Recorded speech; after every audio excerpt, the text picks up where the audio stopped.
শুক্রবারের মহা উপায়, বিশেষ মহা উপায় বন্ধুরা, বিশেষ করে শুক্রবার দিন সন্ধ্যাবেলায় নারায়ণ ভগবান বা রাধা কৃষ্ণর সামনে আপনারা যদি এই মহা উপায়টি করতে পারেন, আপনি জীবনে ভাগ্যশালী হবেন।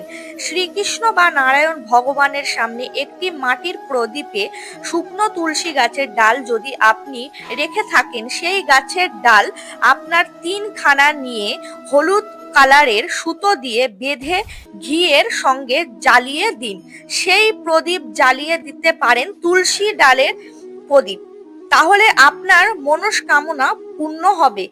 এই উপায়টি করলে দুঃখ, কষ্ট, জ্বালা, যন্ত্রণা, রোগ ব্যাধি দূর হবে।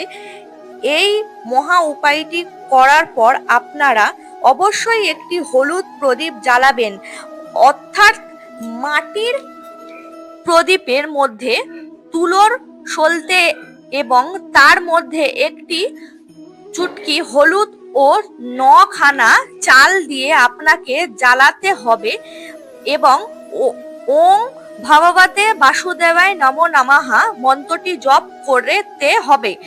এই দিনের এই দুটি মহা উপায় আপনার জীবনে সফল করবে।